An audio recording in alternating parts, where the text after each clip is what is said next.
Koi yang kita pijahkan sudah bertelur dan sudah menetas. Sekarang ini umurnya 3 minggu. Bayi koi imut-imut ini perjalanan dan perjuangan hidupnya selama 3 minggu akan saya ceritakan kepada Anda. Ikuti terus video ini.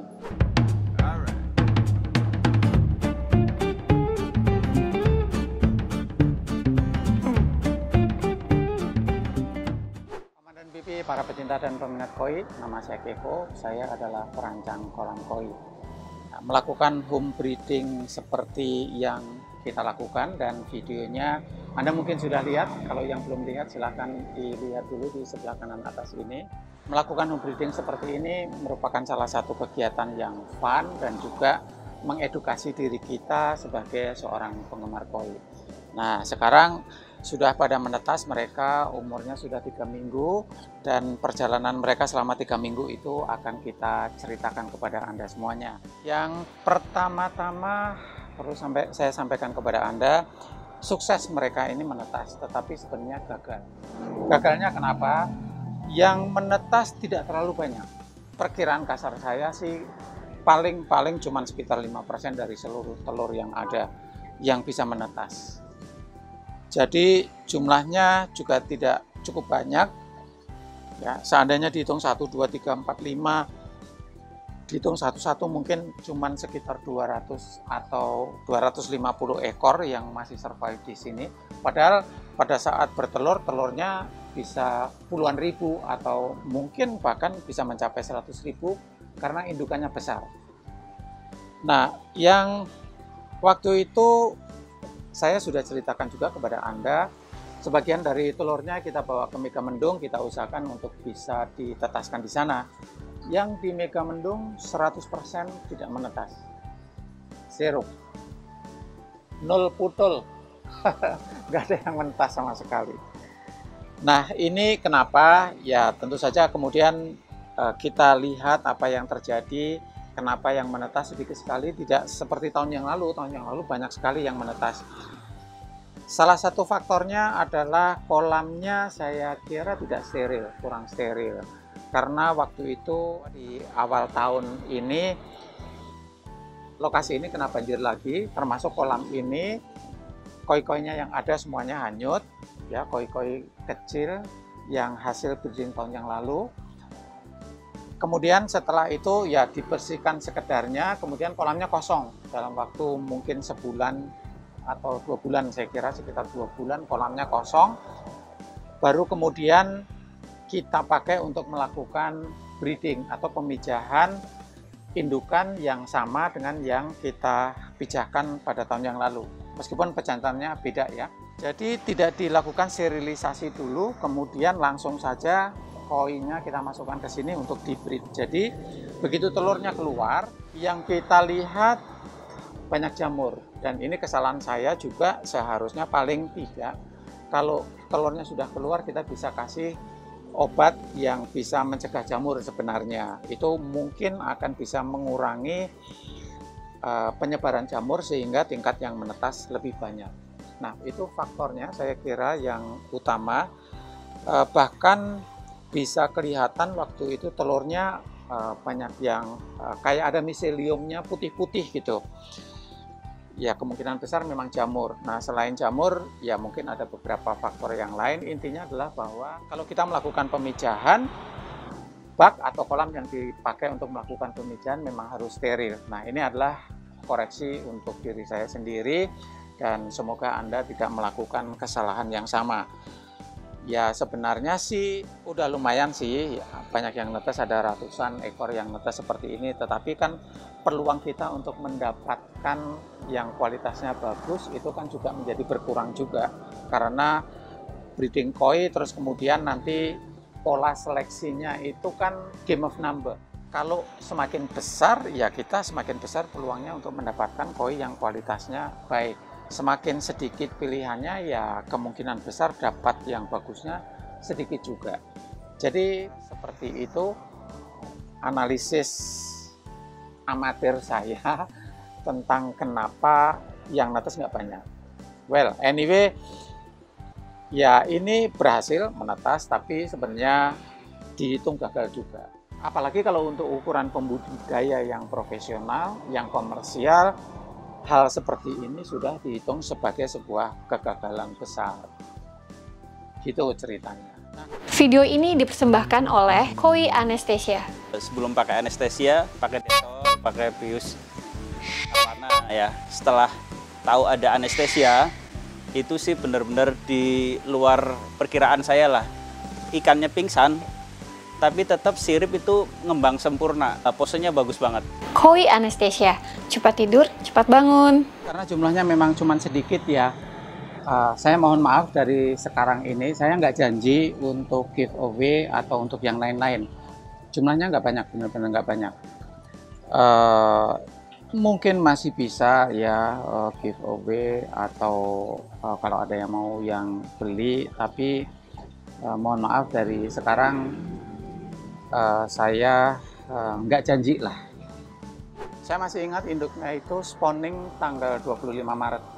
Itu hari Kamis ya, jadi tengah malam sampai pagi, sampai sekitar jam 10 pagi mereka masih spawning, dan 10-11 kayak gitu sudah selesai. Jadi telurnya itu keluar pada tanggal 25 Maret, itu hari Kamis. Nah, kapan netesnya? Biasanya kan sekitar 2 hari sudah menetas, tapi waktu itu saya lihat-lihat kok belum kelihatan yang menetas. Baru mulai kelihatan serambut-rambut gitu, itu hari Minggu, jadi hari ketiga mereka mulai kelihatan. Mungkin karena memang banyak yang tidak menetas, jadi tidak cukup kelihatan gitu ya, tetapi di hari ketiga sudah kelihatan menetas. Sejak menetas, kemudian sarangnya juga masih ada di situ, kita biarkan masih ada di situ sarang atau kakabannya selama beberapa waktu, dan sampai sekitar 4 atau 5 hari itu dikasih makannya masih kuning telur. Jadi kuning telur yang dihancurkan gitu, diremas, direbus ya, telurnya direbus, terus kemudian dikasih ke mereka. Nah, pada saat itu sih sebenarnya masih belum secara khusus, secara jelas mereka mengejar makan seperti itu, cuman ya kita pikir itu bisa memberikan makan kepada mereka, gitu aja. Baru pada hari ke-6 kemudian ya, dikasih makan Artemia kering. Bentuknya memang bubuk seperti ini, ya warnanya kuning, kutu air. Artemia itu kutu air. Ini yang sudah dikeringkan terus kemudian dikemas. Nah, Artemia kering ini saya pakai karena praktis aja sih. Jadi beli yang sudah dikemas dalam bentuk kering seperti ini, meskipun kemungkinan besar nilai nutrisinya tidak sebagus yang masih hidup sebagai live feed. Masalahnya adalah saya males aja sih mau kultur Artemia sendiri kayak gitu. Ya udah saya pakai Artemia kering aja. Ya, dan pada saat pertama-pertama mereka masih sulit kan menemukan makanannya ke atas gitu, jadi harus ditenggelamkan, biar tenggelam ke bawah kayak gitu mereka baru mau makan. Kayak gitu pertama-pertama. Tapi kalau sekarang sih mereka ada di atas begini, mereka sudah tahu kalau itu makanan dan mereka segera ngambil. Itu sampai sekarang masih, jadi sampai usia 3 minggu karena Artemianya ini masih, ya saya kasih aja terus. Tetapi sejak umur berapa ya, sejak beberapa hari yang lalu itu saya sudah mulai mencampurkan pakan Tubivex, cacing Tubivex kering juga. Tubivex itu sebenarnya cacing sutra lah, cacing sutra tapi yang sudah dikeringkan, bentuknya seperti dadu kayak begini. Nah, ini kita kasih ke mereka karena mereka sudah relatif besar, mereka sudah bisa makan ini. Kedua pakan ini meskipun sudah dikeringkan atau dibekukan, sebenarnya masih merupakan pakan alamiah, dan ini cocok untuk koi karena dari sisi ukurannya, karena dia kan kecil-kecil ya, kalau sudah masuk ke air mereka akan terlepas menjadi kecil-kecil sehingga mereka bisa makan dengan mudah. Yang kedua, sebenarnya ini pakan-pakan alami seperti ini memang mengandung zat-zat khususnya asam amino yang koi sendiri masih belum bisa menghasilkan. Jadi juvenile carp, koi yang masih bayi ini masih belum bisa menghasilkan. Memang mereka perlu pakan alamiah yang memang mempunyai zat-zat yang diperlukan oleh mereka gitu. Jadi sampai sekarang pakannya masih itu. Nah, nanti kalau sudah 1 bulan ke atas mulai dilatih mereka makan pelet, dimulai dari pelet yang kecil-kecil. Kalau tahun yang lalu saya mulai pakai peletnya ikan koki. Jadi size-nya kecil-kecil. Dia sekitar di bawah 2 mili lah, mungkin 1 mili ukurannya, jadi mereka masih bisa nelan gitu. Kecuali kalau yang masih ukurannya kecil-kecil ya, yang mereka biasanya ketinggalan, yang saudara-saudaranya sudah bisa makan pelet tapi dia masih belum. Makanya biasanya pakan masih perlu untuk dicampur. Nanti pada saat sudah dikasih pelet, yang gede makan pelet, tetapi juga masih kita kasih cacing kering atau cacing beku, atau bahkan artemia keringnya masih dikasih juga biar memberikan kesempatan kepada yang kecil-kecil itu untuk bisa makan juga. Jadi seperti itu yang saya lakukan. Kalau Anda melakukannya untuk skala komersial, tentu saja Anda harus memilih pakan lain yang lebih efisien, lebih ekonomis ya. Karena pakan ini ya ini hobi, karena saya melakukan breeding ini for fun. Jadi sebagai hobi yang menyenangkan sekali memelihara koi-koi kecil kayak begini. Jadi ya berapa banyak yang saya keluarkan buat pakan nggak dihitung lah. Pokoknya yang penting gua seneng aja kayak gitu. Kalau Anda belum subscribe channel ini, silahkan Anda subscribe biar Anda tidak ketinggalan informasi tentang koi, karena channel ini akan terus-menerus memberikan informasi tentang perkoian. Beberapa kali saya bilang di beberapa video, saya sendiri sampai lupa di video yang mana saja, bahwa pertumbuhan koi meskipun mereka satu angkatan, satu indung telur, satu bapak, itu tidak sama. Jadi ada yang tumbuhnya cepat, ada yang tidak cepat, tergantung kepada beberapa faktor. Anda bisa lihat sendiri di sini juga seperti itu. Jadi ada yang gede, ada yang kecil, ada yang sudah saya kira sudah 3 sentian, tapi ada saudaranya yang masih 1 senti pun belum ada, masih tipis kayak lidi gitu. Nah, perbedaan ini yang kemudian menimbulkan kanibalisme biasanya. Dan itu nyata, tahun yang lalu juga saya perlihatkan kepada Anda, ada koi yang sudah rada besar, nguber-nguber saudaranya buat dimakan gitu ya. Tapi yang kali ini secara fisik saya belum memergoki ada koi yang memburu saudaranya yang kecil-kecil. Saya kira si faktor pertama karena memang jumlah yang netas nggak banyak, jadi di kolam ini nggak padat jadinya. Sehingga perebutan di antara mereka, perebutan fasilitas buat hidup ya, pakan, space, dan fasilitas hidup yang lain itu menjadi tidak ketat. Jadi mereka ini santai, diberi makan ya tidak kelihatan serakos kalau koinya banyak. Jadi mereka santai, mereka tidak pernah kelihatan benar-benar bersaing gitu. Nah, ini yang saya lihat seperti itu ya. Dari sini sih saya berpikir bahwa kepadatan populasi dan persaingan untuk memperebutkan fasilitas hidup itu menjadi salah satu faktor yang memicu kanibalisme sebenarnya ya. Selain ya mungkin hukum alam juga ya, survival among the biggest juga. Paling tidak yang saya saksikan tidak kelihatan yang gede ini nguber-nguber yang kecil. Tapi bagaimanapun apa yang saya sampaikan ini tentu saja hanya berdasar kepada pengamatan pribadi saya, jadi paling hanya bisa dipegang sebagai hipotesis, jadi tidak bisa dianggap sebagai sebuah kesimpulan ilmiah yang valid ya. Nah, ini saya kira ada hubungannya dengan tidak sterilnya kolam ini ya. Dengan tiba-tiba sih kemarin saya menyaksikan ada kepiting yang ada di sini. Ya, kelihatannya kepitingnya seger karena mungkin di sini banyak makan ya. Mereka makan sisa-sisa artemia kering yang nggak kemakan, yang belum dimakan sama koinya, yang ngendap di dasar gitu, dimakan kayak begitu. Nah, kepiting sendiri sebenarnya apakah merugikan atau tidak? Kemudian saya posting iseng di Instagram. Ya, kalau Anda belum follow Instagramnya Kolam Kekeko, silahkan di follow ya. Linknya ada di bawah ini. Nah, di Instagram saya tanya kepada mereka, ini ada kepiting di kolam ini. Sebaiknya biar mereka apa biar dia tetap hidup di kolam ini atau sebaiknya dibuang saja gitu ya, pendapatnya macam-macam.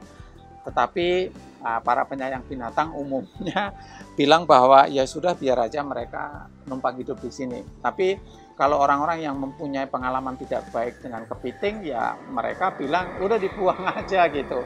Malah ada yang bilang dikasih makan aja terus biar gendut, nanti kalau gendut ngundang saya dimasak.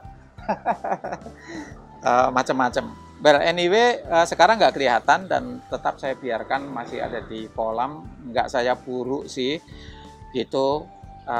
Memang kepiting itu hama kalau untuk para pembudidaya koi di daerah-daerah di kolam-kolam sawah ya paling tidak mereka inilah yang menghancurkan pematang sawah, itu berlubang di mana-mana, airnya bocor di mana-mana dan itu memang musuh yang berat gitu. Selain itu mungkin mereka akan makan koi juga, tetapi setahu saya kalau kepiting ini bukan predator yang memburu, mereka lebih sebagai scavenger. Scavenger itu pemakan bangkai gitu ya. Jadi mungkin kalau ada koi yang mati ya memang dimakan gitu. Tapi saya kira mereka tidak mempunyai anatomi tubuh yang cukup untuk memburu koi yang masih hidup gitu. Jadi ya sudah saya biarkan aja masih ada di sini gitu. Tapi kalau ada yang bilang dia bisa bikin kolam bocor, enggak lah kalau kolam semen kayak begini ya enggak kuat ya. Tapi kalau kolam di sawah itu kerjaan mereka bikin lubang-lubang kayak gitu. Oke, itu mengenai tamu yang tidak diundang, salah satunya kepiting, terus kemudian ya ada keong kecil-kecil gitu yang mulai menetas juga karena dulu waktu kita memijahkan koinnya ada telur keong yang nempel, sekarang juga pada netas. Jadi saya kira sebentar lagi koinnya gede mah disantap aja kalau keong, bukan masalah sama sekali. Kodok nggak ada yang masuk di sini meskipun masih sering hujan, itu aja sih. Oh iya, koi betinanya si emaknya adalah Ojiba, sisik, kemudian oyakoi jantannya adalah Kohaku Doitsu. Nah, kenapa saya jodohkan keduanya itu, jadi pairingnya seperti itu, ya dengan harapan sih sebenarnya saya bisa mendapatkan Ojiba Doitsu. Karena selama ini sih Ojiba Doitsu yang saya temuin sih rata-rata kualitinya masih kurang bagus. Siapa tahu kita bisa menghasilkan Ojiba Doitsu yang kualitasnya bagus. Tapi tentu itu bukan satu-satunya yang saya harapkan. Saya juga berharap bisa muncul Kohaku dengan kualitas yang bagus, bodi yang bagus karena induk betinanya bodinya bagus banget. Kemudian induk jantannya sebagai pejantan dia juga size-nya 70 cm, jadi cukup besar juga. Selain Ojiba Doitsu, Ojiba sisik juga kalau bisa keluar bisa cukup bagus dan sudah kelihatan sih di sini akan ada Ojibanya juga.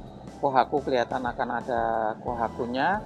Kemungkinan varietas yang lain sih masih akan ada keluar Chagoi atau kemungkinan juga Sorakoi, kemudian Benigoi. Nah, masing-masing sisik sama Doitsu masih belum jelas ya. Saya ini kan nggak tega kalau mau nangkep ikan satu-satu kayak gitu. Sebenarnya kalau kita serok dilihat satu-satu yang sudah gede-gede ini akan kelihatan sih sebenarnya dia Doitsu atau sisik, tapi buat saya nggak penting. Yang penting kualitinya bisa bagus nanti. Cuman yang sekarang ini saya nggak melihat Shiromuji. Jadi yang putih mulus nggak ada. Kalau merah mulus kemungkinan ada. Saya masih tanda tanya ini antara Kohaku atau Benigoi ya, yang tanda tanya antara kedua hal itu masih ada banyak. Tapi kalau yang Shiromuji nggak ada. Nah, ini satu hal yang bagus sebenarnya karena Shiromuji kan varietas yang nggak ada harganya. Ya kalau Anda sayang, Anda suka dipelihara ya bisa cantik juga sih, tapi secara komersial memang tidak ada harganya. Jadi kalau para pembudidaya komersial, Shiromuji itu pasti dibuang lebih dulu gitu. Jadi kemarin bener nih, saya menemukan ada satu koi yang mati, ya sebabnya nggak tahu ya kenapa kayak gitu. Ya kemungkinan memang bisa saja terkena penyakit apa saja lah, bisa jamur atau apa saja. Saya tidak bisa menentukan atau mendiagnosa postmortemnya kenapa, tapi kelihatannya ini Doitsu yang mati.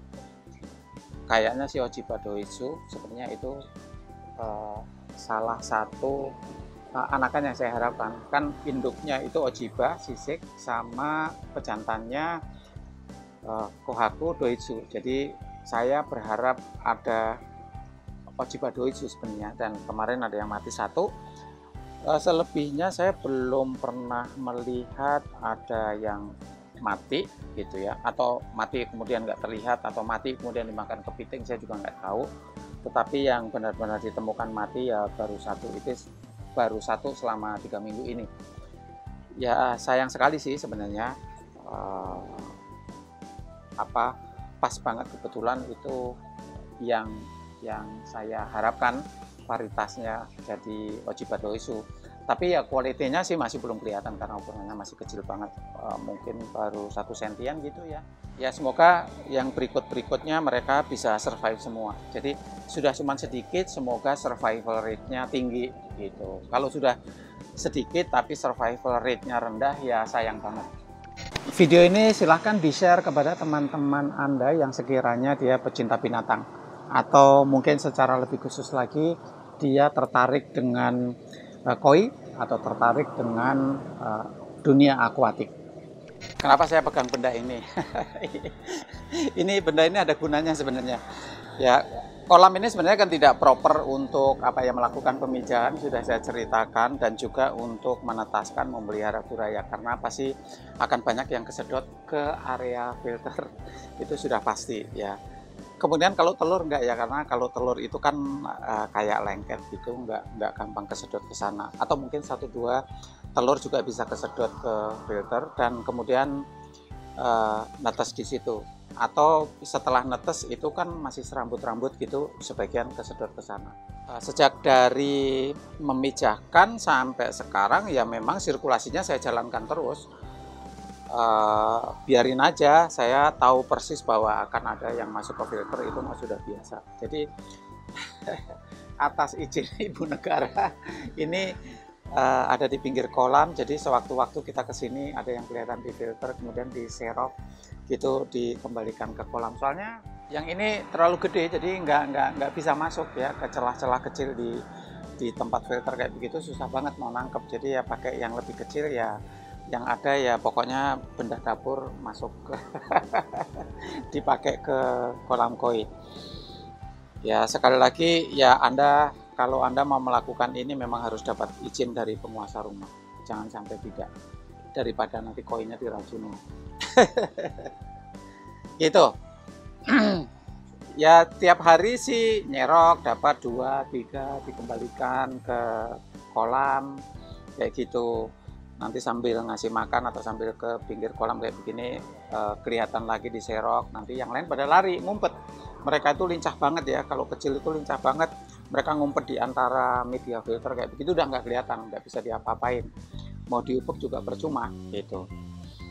Ya sekenanya aja, yang nggak kena biarin lah gitu. Secara umum apa yang kita lakukan sekarang ini, aktivitas memijahkan koi kita sih sebenarnya berhasil tapi gagal ya. Berhasil menetas, dan semoga dari yang menetas ini kita bisa mendapatkan yang kualitasnya bagus, tetapi gagal dalam hal kuantitas, jadi jumlahnya tidak banyak.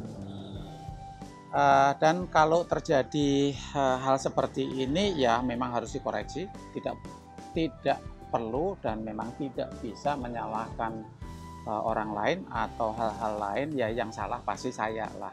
Jadi dikoreksi, besok ke depan kalau melakukan harus diperbaiki lagi. Begitulah cerita perjalanan hidup koi imut-imut ini selama 3 minggu. Nanti pada kesempatan yang lain tentu ada hal-hal yang menarik lagi, kita akan update lagi. Komandan BB, para pecinta dan peminat koi, saya Keko, terima kasih banyak. Semoga koi-koi kita berbahagia. Ciao.